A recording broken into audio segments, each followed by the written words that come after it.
인류 역사상 나라들이 흥망성쇠가 있어 왔습니다. 예수님 당시 이미 이스라엘은 로마의 통치 아래에 있었습니다. 20절에서 28절까지 내용이 그렇죠. 여기에다가 본문에 예루살렘 도성의 멸망까지 예언이 되고 있었습니다. 각종 징조들이 나타났죠. 군대들이 포위하리라. 전설에 의하면 제가 본 게 아니기 때문에 2년 반 또는 3년 반 이상을 포위하고 있었대요. 그래서 사람들이 굶어 죽은 사람도 수두룩했고, 그 내용이 뒤에 나오죠. 피난 행렬이 있으리라 하는 거죠. 유대인은 산으로 도망갈 것이고, 성민인 자는 나갈 것이고, 초리인 자는 그 피난 행렬이죠. 근데 이렇게 모든 것을 이루는 징벌의 날이다. 그 날에는 아이 배행자들, 젖 먹이는 자들에게 화가 있습니다. 이런 내용인데, 그리고 세 번째는 이 땅에 예루살렘이 이방인의 때가 차기까지 짓밟히리라 라는 거예요. 짓밟히리라. AD 70년경에 티투스 장군에 의해서 짓밟혀서 그때 당시 110만 명이 희생됐다고 해요. 성 안에 거주하며 나가고 한 사람 110만 명. 적은 숫자가 아니에요. 엄청난 숫자가 사람들이 희생됐어요. 그리고 1월 성신의 징조들이 해와 달이 빛을 잃고 별들이 떨어지고 이런 일들이 있었다고 해요. 민족들이 혼란 중에 공고하고 사람들이 무서워서 기절하고, 너무 놀란 일이 있다는가 무서운 일 기절하잖아요. 혼비백산이다. 혼이 떠나고 백가지로 도망간다. 흩어진다는 그런 뜻인데, 하늘의 권능도 흔들린다. 하늘의 권능이라 하면 우리가 예를 들면 하늘이 이제 아침 6시 몇 분에서 해가 떠가지고 몇 시에 이렇게 진다. 우리 개념이지만, 우리 지구에 사는 사람 개념이지만, 우리가 생각하는 이제 하늘, 우주라는 게 있습니다. 우주. 그 다음에 은하계, 태양계, 그 속에 태양계 안에 수성, 금성, 지구, 하성, 목성, 전항성, 명왕성 이런 것들이 쭉 있는데요. 달도 있어요, 물론. 이제 권능들이 흔들리라는 것은 이것들이 순서에 대해서 이렇게 쫙 돌아가야 부딪히지 않고 잘 돌아가는데, 이제 그런 위기가 잘 안 맞으면 그늘질 때가 있었다. 그런 얘기예요. 우주 전체하게 하면, 천문학에 하면 그렇다는 겁니다. 징조들이 일어나거든 어떻게 하라고 그러는데, 성경은 얘기하는. 우리가 멸망의 때 우리는 어찌해야 되는가 이러는데, 머리를 들라 이렇게 돼 있어요. 성경 본문에 좀 뜬금없는 소리 같은 느낌이 들지만은, 머리를 들라. 28절에 이런 일이 되기 시작하기는 머리를 들어라. 그 얘기는 송량이 가까웠다는 뜻이에요. 송량이. 어떻게 보면 저주의 날이라 할 수 있는데, 그때까지 그 일이 생기면 오히려 너희들은 송량, 죗값을 지불하게 될 것이다. 다른 말로 하면 징벌은 어떻게 보면 심판이라는 뜻도 되지만, 그것의 결론이 맺어진다는 뜻도 됩니다. 그래서 재림 때 기쁨으로 주를 맞이할 것에 대한 상징으로 머리를 든다라는 표현이 있어요. 가끔 이제 바벨론의 포로를 이제 잡혀간 왕들이 있고, 잡혀갈 때 시드기야 왕은 눈을 두 눈이 뽑히고 자기 자식은 자기 앞에 다 죽고, 자기 왕비나 후궁들은 벌거벗겨서 질질 끌려갔단 말이에요. 수천 킬로를 끌려가는데, 그게 수치가 아니에요. 엄청난 수치죠. 눈이 다 뽑혔다. 눈 뽑힌 또 유명한 사사가 있었는데 누구지요? 삼손. 수치예요. 눈이 뽑혔다는 거, 모든 걸 볼 수 없다는 거. 엄청난 수치. 그런데 잡혀간 유대 왕들 중에, 왕자 중에 한 명은 막판에 머리를 들었어요. 그런 표현이 있어요. 뭐냐면, 그러고 왕궁에서 같이 밥을 잡혀갔는데 머리를 들어요. 나중에 그래서 그 왕은 복직, 우리나라에 자기 이스라엘에 돌아오진 않지만 그 나라에서 왕자처럼 왕의 궁에서 살고 밥을 먹고 잘 지냅니다. 머리를 들어주는 거예요. 그것은 결국은 회복을 말하는 거죠. 이스라엘이 지금 멸망의 징조에 있지만, 그때 되면 오히려 하나님께서 믿는 자들에게는 머리를 들 수 있게 해주겠다. 신앙을 지키는 자들에게는 머리를 들게 해주겠다. 이런 얘기가 되겠습니다. 29절부터 33절까지는 무화과 나무를 통한 교훈인데요. 30절 싹이 나면 여름에 가깝다.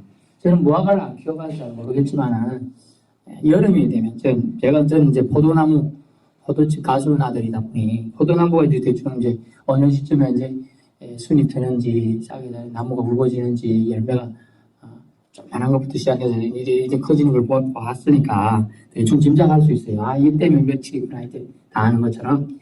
무화과 나무로 유대인들은 가장 흔한 나무이고 즐겨 먹는 이제 과일, 무화과 과일이에요. 그러다 보니까 이 싹이 나면 여름에 가깝다는 걸 짐작할 수 있어요, 사람들이.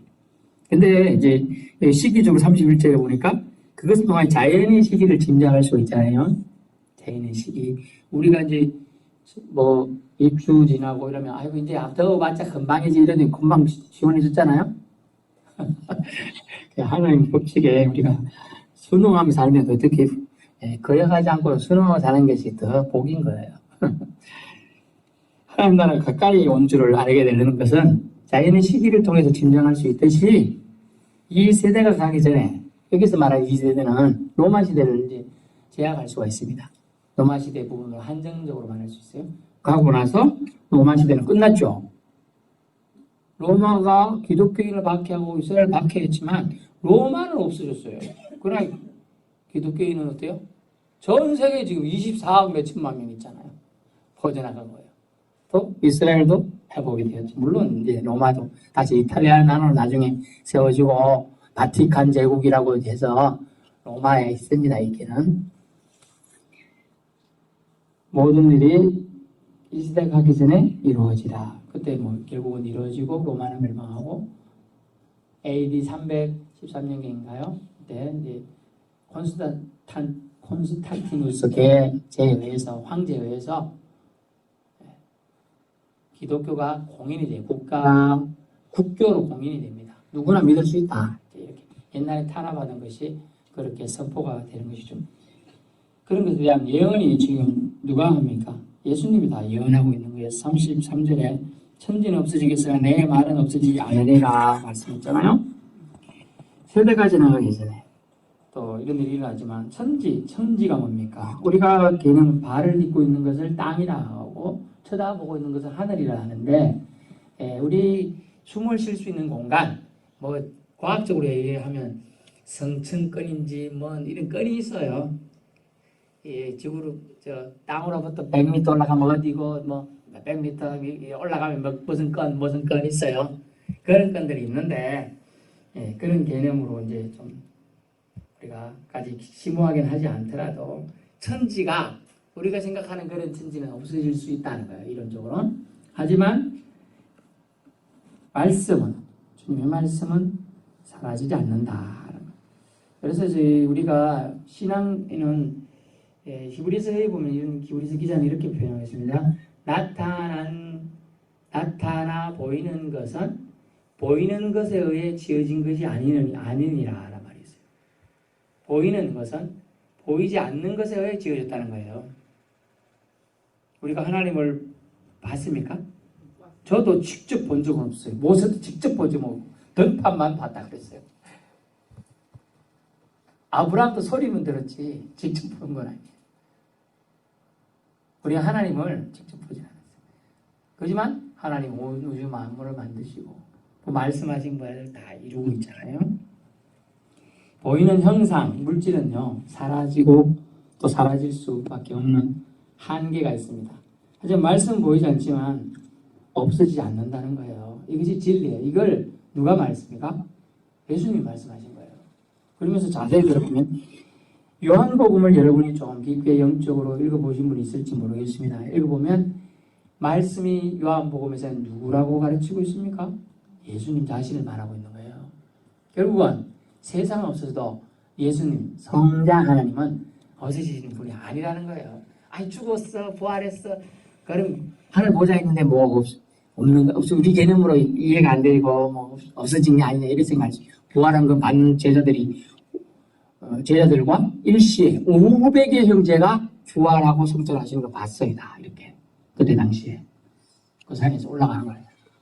예수님이 구름 타고 이렇게 하는 그 표현은 정확하지 않지만 어쨌든 올라가는 걸 봤습니다. 공중 가서 이제 그런 걸 봤지만 그게 이제 어떻게 내려왔죠? 입에 전해서 계속 내려온 거예요. 사실은 무슨 물론 이제 숨어서 이렇게 파피루스 같은 종이에 뭐 이렇게 하고 쓸 수도 있겠지만 그런 건 한계가 있잖아요. 아들을 놓으면 또 딸 놓으면 계속 그걸 가르치니까 내가 말이야 너는 못 봤지만 나는 봤단다. 그걸 꼭 또 누구한테 우리 할아버지가 봤대. 청자 할아버지가 봤대. 그걸 계속 전달하는 거예요. 그래서 그 신앙을 만들기 위해서 그걸 까먹지 않게 하기 위해서 유대인들의 교육법인 책이 나온 거예요. 이게 탈무드라는 책이에요. 탈무드. 그 책으로 전수시켜주는 거예요. 계속. 그리고 좀 부족한 걸 또 가다듬고. 그래서 유대인들의 교육법은 무릎팍 교육이에요. 무릎팍. 무릎에 앉혀놓고 이거에서 가르치고 사랑 가르치고 이런 것도 가르치고 하나님 잘못 된다 가르치고. 그리고 유대인들이 철학이 뭡니까? 솔직히 뭡니까?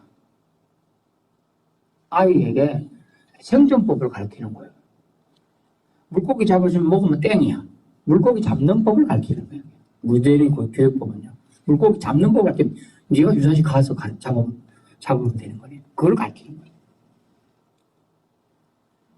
수영할 때 물에 빠지면 건져주면 그때뿐이에요. 수영을 할 수 있고 지가 빠져도 그 나올 수 있게 가는 거예요. 생존 수영이라고 해요. 그걸 가르쳐야 되는 거예요. 그런 거를 말씀하고 있는 겁니다. 34절부터 38절까지는 깨어있으라 하는 말씀인데 깨어있으라 워크아웃이라는 영어인데 웨이크아웃이죠. 웨이크아웃 정확히 깨어있으라 눈을 똥그리 뜨고 쳐다보고 있어라 뜻이에요. 졸리는 분을 위해서 옛날에 수수깡 알아요? 수수깡? 초등학교 되면 하도 졸리는 애가 밥 먹었다 7시 끝나면 점심 먹고 사투리 써서 벤또 일본말 써가지고 까먹고 나면 뭐합니까? 저 물고 졸리게 선생님이 분필을 막 던진단 말이죠. 다 던져 이러고 있네. 누가 내 때렸어요? 나다 임마 이러면서 그래요. 그런데 수수깡을 그거 가지고 이렇게 만들어서 쫙 잘라가지고 끼워 넣는 거 눈에 졸지 말라고요. 그러니까 나중에 눈을 그려. 너무 졸린 사이에 눈을 뜬 것처럼 그려. 깨어있어라. 그만큼 정신 차려야 된다는 거예요. 정신 차려야 된다. 예전에 깨어있어라는 정신 차리라는 말씀 많이 안 들었어요? 서울 가면 가만히 있어도 고백한다 그랬는데. 저도 그래서 서울 이제 제가 이제 한 20대 갔잖아요. 이제 군대 때 지금 갔지만. 아유, 진짜 그럴까봐 코 잡고 있었어요. 아유, 근데, 딱 소매치기들 진짜 빠릅니다.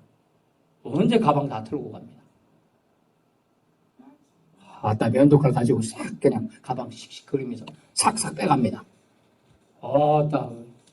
놀라운 일이에요. 그 기술 진짜 대단한 기술인데 그렇게 써먹어서 그렇지만 어쨌든 그런 걸 다 우리가 아니까 또 TV에 이제 그런 걸 잡힌 걸 보이죠. 요새는 지하철에 다 CCTV가 있어요. 다 찍힙니다. 그걸 그대로 보여주는데 이야 그 옆에 누가 있는 게 다 보이잖아요.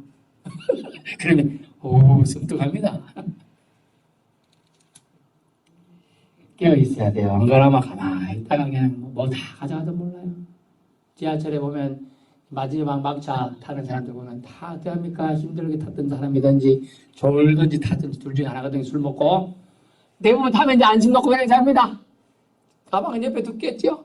이랬으면 나중에 이제 완전히 자는 줄 알면 와가지고 이때서 가방 싹 가져갑니다. 네, 다 털어갑니다. 고백하는 세상이에요. 성경은 그것을 깨어있으라고 지금 말하고 있어요.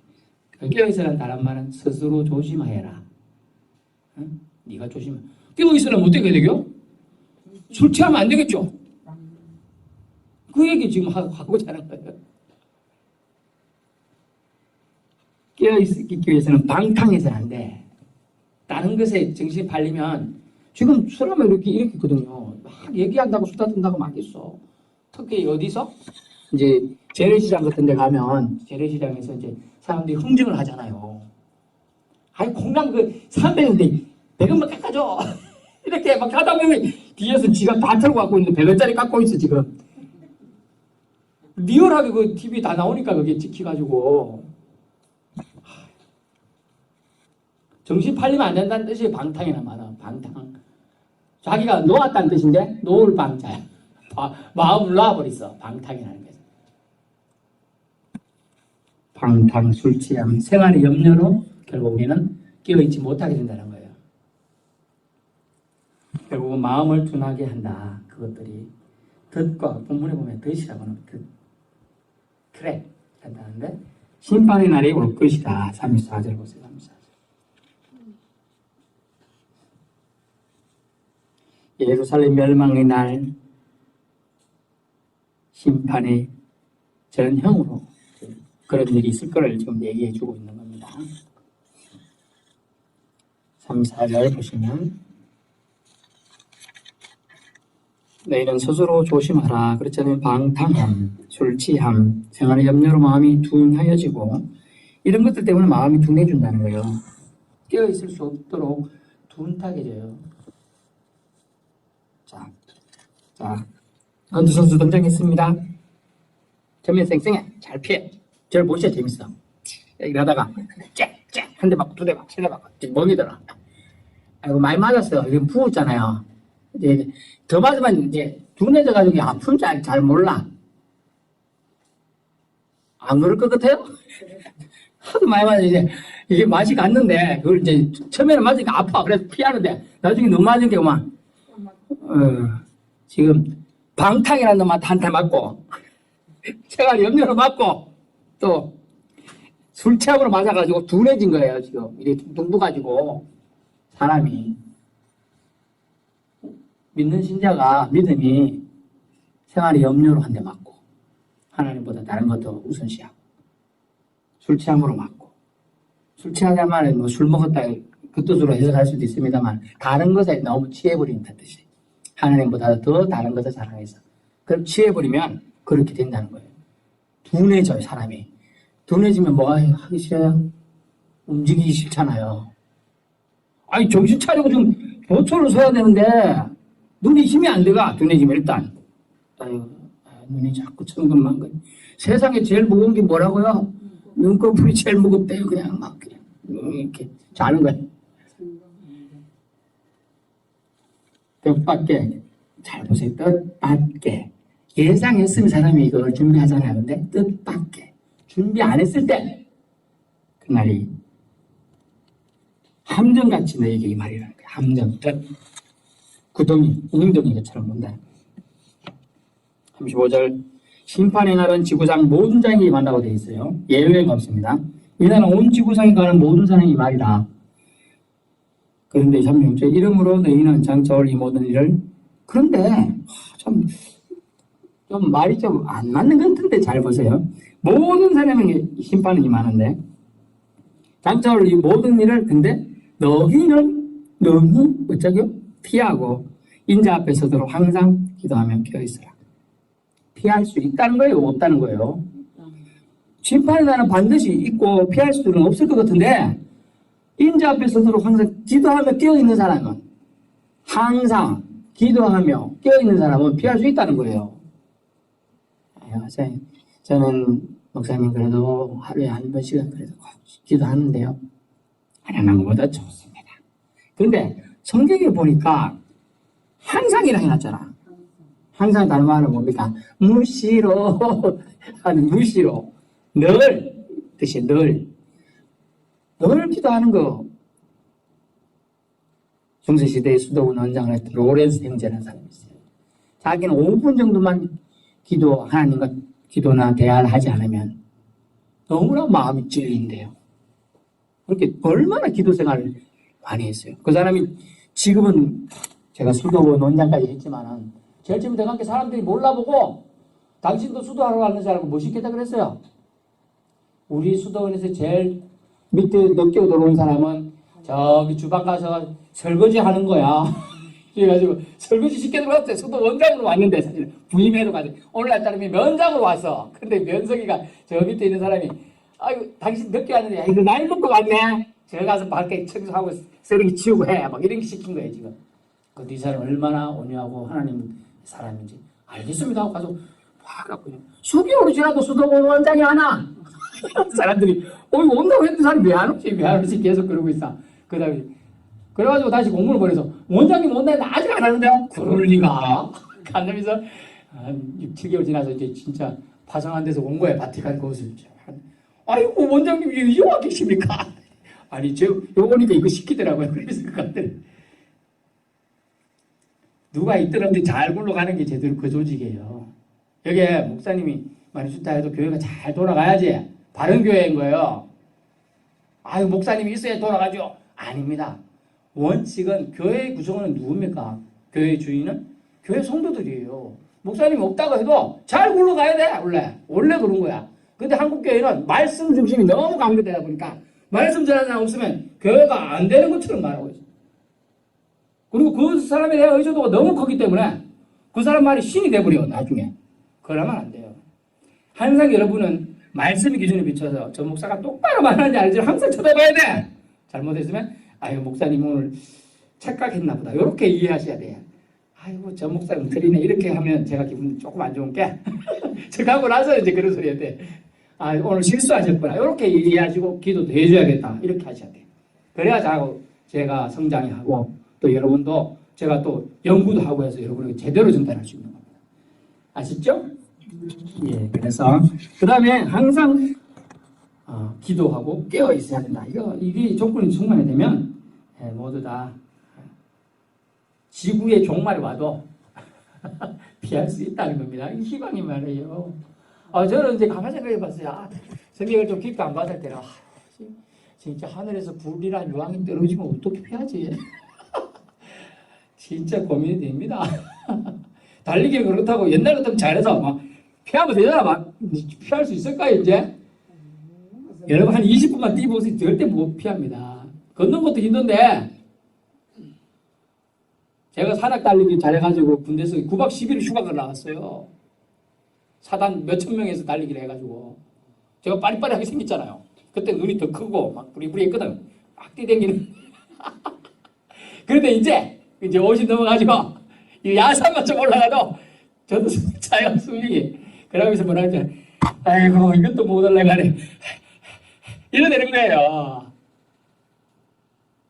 그런데 주님은 그날 통과할 수 있는 방법을 항상 기도하며 깨어있으면 피할 수 있다고 합니다. 아멘. 그래서 우리 방법은 뭡니까? 주님을 의지하고 항상 기도하는 거예요. 그 방법밖에 없어요. 주님이 이 땅에 오는 것을 보고 싶은 한 여인은 늘 성전에서 기도하며 기도했죠. 그 여인이 주님이 엄마 품에 안긴 걸 나중에 와서 보고 얼마나 기뻐했습니까? 시몬이라는 할아버지도 그랬고 그 여인도 그랬고 내가 주님을 보는다. 내 눈으로 본다. 얼마나 기뻐. 37절에 보니까 이런 말씀이 있네요. 낮에는 주님께서는 성전에서 가르치시고 밤에는 나가 감나원이라 하는 산에서 쉬시니. 주경 야독이에요. 다시 알고 보면 낮에는 성전에서 가르치셨다. 일이죠. 어떻게 보면 주님이 이 땅에 오셨던 공생을 하신 거는 하나님 나라를 어떻게 하기 위해서? 전파하기 위해서. 전파하는 방법으로 가르치시기도 하고 또 병자들을 고치기도 하고 그렇게 하신 거예요. 주님은. 그런데 밤에는 감나무의 산에서 쉬셨다. 그냥 잠잤다. 이렇게 생각하면 안 돼요. 쉰다면 쉬는 거, 여기 쉰다는 뜻, 기도를 포함한 단어예요. 다. 감나무의 산에서 주님은 항상 얼마나 그게 항상이, 제가 말씀드린 건 항상이 되었으면, 널이 되었으면 쉰다는 개념이 기도가 되었을까요? 안 그렇겠습니까? 우리는 그냥 쉬면 발 닦고 머리 몸집 대고 그러고 눈으로는 TV를 살짝 보면서 귀로는 연속 들어가면 이렇게 있는 게 쉬는 거잖아요. 여러분은 아니거든요. 저는 그런데 가끔 아무 생각 없이 그런데 그렇게 쉬는데 쉼이라 생각하는데 주님의 쉼은 감나무 산에까지 가잖아. 일부러 감나무 산은 기도하기에 좋은 장소가 되게 많아요. 어느 기도원 가니까 기도하기에 무릎 꿇고 하기 좋은 장소들이 많아요. 돌들이 많이 있어요. 그래서 이 사람 대단하다. 이런 사람 어떻게 돌들이 이렇게 있지? 알고 보니까 원장님 물어보니까 일부러 다 그런 돌들을 사가지고 갖다 놨대. 2만 달러 산 돌들을 그냥 천천히 얼마나 잘 갖다 놨는지 몰라요. 제가 드리는 말씀은 뭐냐면 심히 기도가 될 정도로 주님은 기도하신 거예요. 심히. 얼마나 여러분 좋아하는 사람과 1시간, 2시간 대화하며 수다 떨며 커피 마시는 거 쉬는 거예요? 아니에요? 쉬는 거죠. 똑같이 여러분이 그런 시민들이 주님은 하나님과 쉬는 것은 비교하면서 대화를 하는 거였던 거예요. 그래서 항상이라는 단어가 주님에게는 그대로 되는 것이죠. 우리도 주님을 그렇게 본받을 수 있기 바랍니다. 38절 마지막인데 38절에 이렇게 하죠. 모든 백성이 그 말씀을 들으려고 이른 아침에 성전에 나아갔다. 아멘. 이 말씀에 갈급한 자들의 행동은 이렇다는 겁니다. 말씀을 들으는 적극성 있죠. 말씀에 갈급한 자는 말씀을 들으는 항상 적극성이 있어요. 이 시대를 움직여온 사람들은 적극성 있는 사람이에요.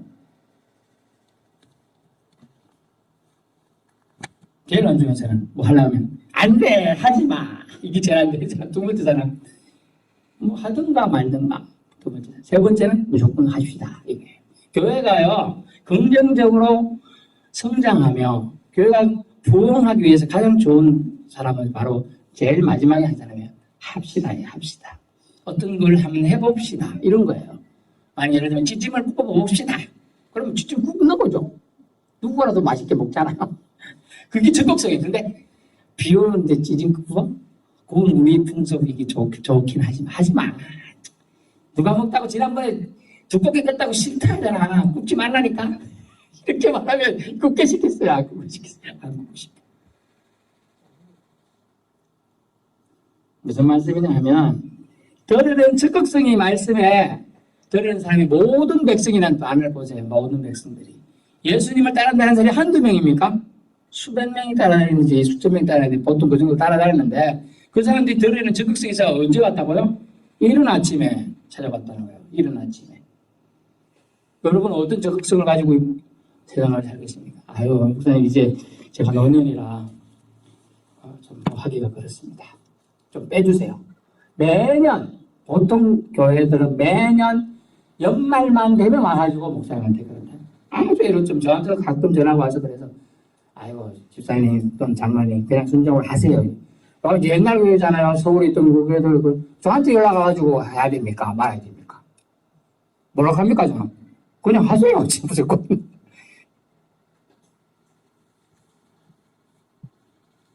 힘들죠? 힘들지만 교회는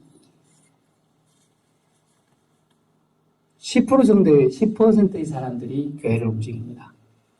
100명이면 10명 정도 가요. 한 20명이면 두세 명 정도가 움직여요. 사실은.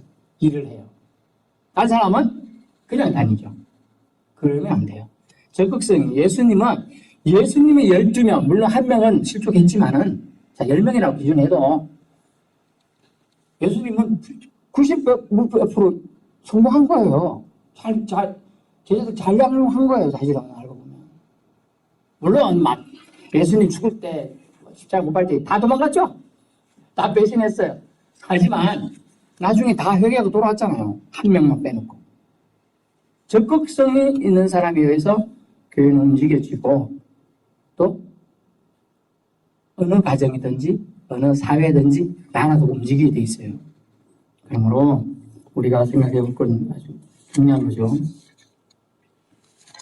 모든 백성이 그 말씀을 이른 아침에 성전에 나아갔다. 들으려고 하는 목적. 그래서 믿음은 들음에서 나며 들음은 어디서부터 납니까? 그리스도의 말씀으로 난다는 말이죠. 그러면 그리스도의 말씀을 들어야 믿음이 생겨요. 그 말씀을 듣는 자리에 오신 여러분 모두를 축복합니다. 예, 말씀을 들어야 생명력이 생겨나요. 좌우에 날이 서 있는 칼보다 더 예리한 말씀이에요. 말씀이 검으로 여러분이 잘못된 것을 도려내고 파괴해버리고 말씀이 검으로 무장해서 나가는 거예요. 또 영적 싸움을 3, 4일 또 하는 거예요. 하나님 말씀에 비춰보는 거예요. 아니 저건 옳다 아니다. 우리에게 무슨 권한을 주냐면 정확하게 판단할 수 있는 판결의 영이 함께합니다. 무슨 특별한 그런 거 자부심도 생기는데 하나님께 우리에게서 그런 분별의 영을 주시는 거예요. 분별이라는 말 좀 부드럽게 말하면 사실은 판결할 수 있어요. 저 사람까지 판단하면 안 되겠지만은 그 사람이 잘못된 것으로 나간다면 아이고 그러면 안 되는데 이것까지 알 수 있고 더 정말 그 사람 생각한다면 바른 방향으로 또 인도해 줄 수 있어야 된다는 것이죠. 말을 맺습니다. 마음이 있는 곳에 몸은 따라가기 마련입니다. 여러분이 마음이 있었기 때문에 이 자리에 있는 줄 믿습니다. 예? 잠자고 쉬고 이렇게 할 수 있지만 심히 예배다, 심히 기도라고 생각하신 여러분이 되시기를 축원합니다. 예루살렘 멸망 여음은 어김없이 AD 70년 이루어졌지만 예수님 재림도 반드시 이루어진다는 거예요. 예수님이 예언하신 예루살렘 멸망했죠. 완전히 하늘에 돌 위에 돌도 없이 다 무너졌어요. 예언이 이루어졌어요. 그러면 예수님이 예언한 자신이 다시 오신다고 한 것 안 이루어지겠습니까? 반드시 이루어진다는 거예요. 이것도.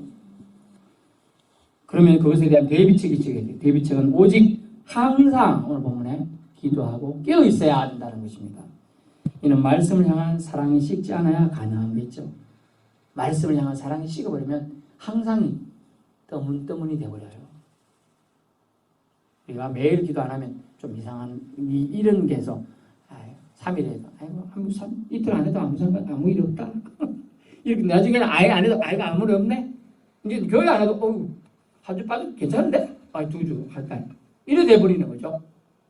그걸 뭐라고요? 사탄 마귀 그걸 오늘 성경 용어는 방탕, 술 취한, 생활 연료로 우리를 올가매는 거예요. 올가미를 만드는 거예요. 우리는 거기서 과감히 벗어던지고 주님 말씀으로, 하나님 말씀으로 우리가 다시 재무장하실 수 있기를 예수님을 축원합니다. 기도합니다.